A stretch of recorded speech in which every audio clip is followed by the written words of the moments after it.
the conversion.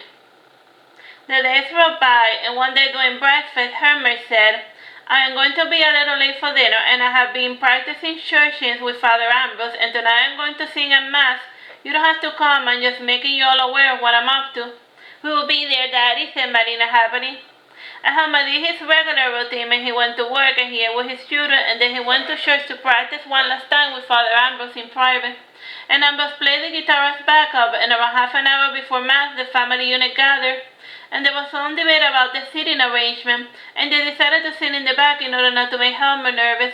And Helmer sat meekly in the church choir to wait, and he had chosen to dress as the Arch Magus, and he stood out against the background of men and women dressed in white.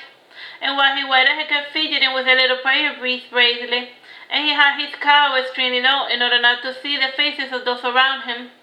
And the initial part of the Mass progressed at a leisurely pace, and then it finally came time for Helmer to sing. And he opened his mouth, but no sound came out. And Ambrose came to sit beside Helmer, and he took his hand. And this time when Helmer opened his mouth, an ethereal sound escaped his lips. And at the end of the hymn, in British tradition, Helmer's family stood up and they loudly clapped and cheered. And the other parishioners joined in as well, for indeed it had been a stellar, transcendental performance. And though the rest of the Mass progressed smoothly, and when it was time for Helmer to sing, he did so without hesitation. And among those mixed in the crowd was the high priest Asher, dressed like a civilian, and he had expected his son to return with him immediately, and he was intrigued by the game that Ambrose was playing with the little Arch Magus. And after the Mass, Asher approached his son. Ambrose gave a faint smile when he saw his father approaching, and chuckling, Asher said, Well done, my son, and once word gets out about our little black sheep, we are certain to have plenty of new magic user followers joining our religion. Yes, father, said Ambrose. And Asher went on to rant about the plans he made for his son, and the marriage was not cancelled, whether it was temporarily postponed. And to everything that his father said, Ambrose just replied, Yes, father. As soon as Asher left the church, Ambrose's smile faded away, and Helmer said to his family, I do not want to go home right away. I think I feel brave enough to confess. Confess to what? Asked Marina with an angelic smile on her face. Well, you know, said Helmer, becoming a little bit fidgety. Let me guess, you're going to confess your love to the beautiful priest, said Joshua, laughing. Confess my sins, Joshua, sins. Sheesh, happy? But Helmer, very happy, very, said Joshua happily. I will keep your meal warm, said Allan, kissing his father on the forehead. Take as long as you need. The family grew dispersed, and they all had an overall positive opinion of Father Ambrose, and while Gregory walked Julian home, he started to talk about Mass. And what do you think, my heart? Aren't you happy I dragged you to church today? Said Gregory happily. It was fine, said Julian doubtfully. Don't make it a habit, and I have been listening to the same sermons for the last 4 years, and it wouldn't kill them to vary the program. You're right, my heart, and whether they read the same thing over and over again, the church barely covers 10% of the sacred scriptures. And I have been taking a page from Helmer, and I have started to read the good book on my own. Would you like it if we read it together? Asked Gregory happily. Yes, said Julian, like Julian. But Mom and Peter have to be there as well, and I feel that it will be a good bonding experience. Gregory became enamored with the idea, and Julian was quiet for a bit, and his face grew somber as he started to worry about Homer's first confession. And his concerns were quickly forgotten when he sat down before the dinner table. And back in the empty church, Helmer said, I know it is late, but I want to confess. I have time, and I'm in no hurry to return home, said Father Ambrose, remembering that his father was currently stomping about his humble abode.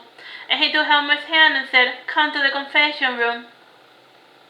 Ambrose locked the door as soon as Helmer entered, and the small room was sparsely decorated, and it had 2 chairs, a carpet, a curtain, a whip, a closet, and a clock.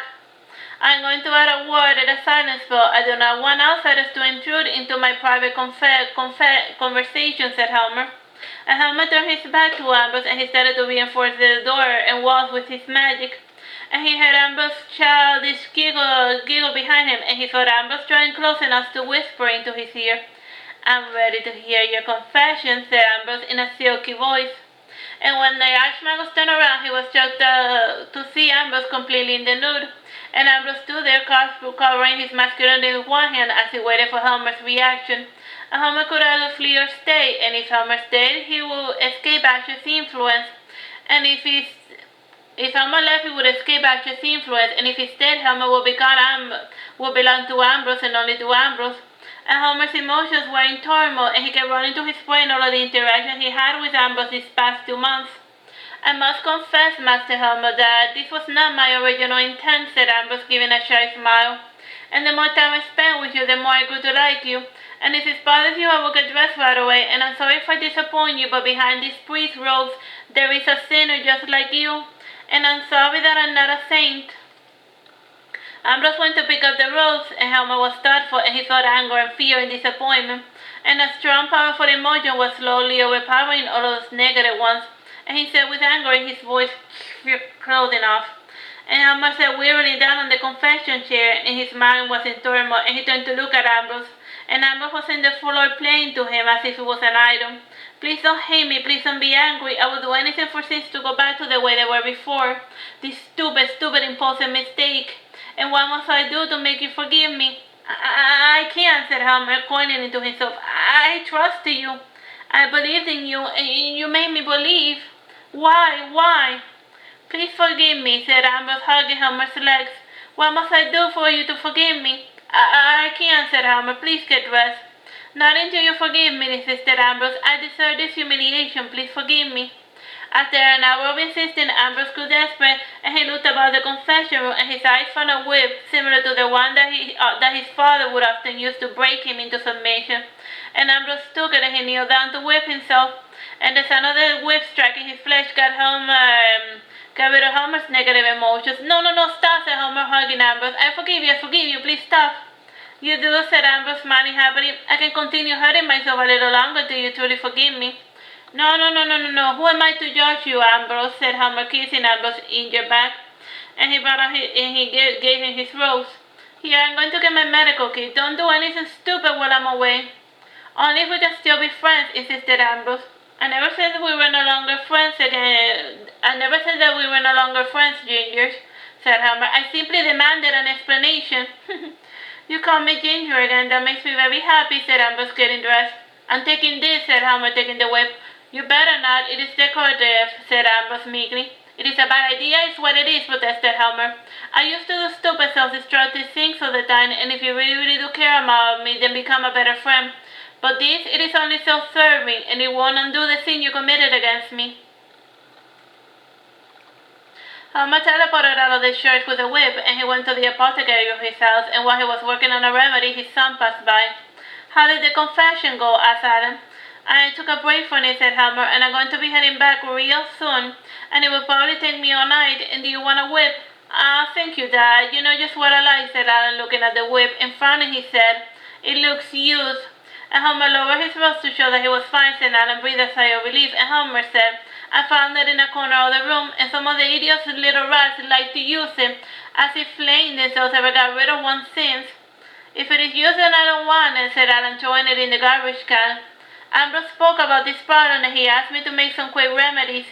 And he has been working hard to be rid of this archaic, retrograde practice, but it won't be easy. Religion is static, said Helmer, and once a bad idea takes hold, it may take centuries for it to go away.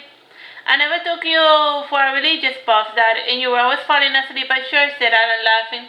Well, you told me that I needed a new hobby. Religion can be my hobby, said Helmer. Whatever makes you happy, Dad, said Allan. And Helmer opened his arms to invite Allan to hug him, and Allan gave his father a comforting hug before returning upstairs to be with his husband. And when Helmer returned, he found Ambrose pacing about the rooms, and there was a knocking on the door which was not opening because of the magic. I'm sorry I left you locked up, said Helmer, apologetic. Had I left the room for real, you would have been stuck here without food or water or even a bathroom. I'm just the worst. There is a small bathroom behind the curtain, and I have snacks in the closet, explained Ambrose. No need to worry. Eventually, someone will have been able to break your spell. Don't count on it. By and by, who do you think is knocking? Asked Helmer. Go and find out, but if the door closed, insisted Ambrose. The person has been knocking for a while, and he must be angry. And I'm not very good with dealing with angry people. Alright, let's just leave it here. Bye-bye.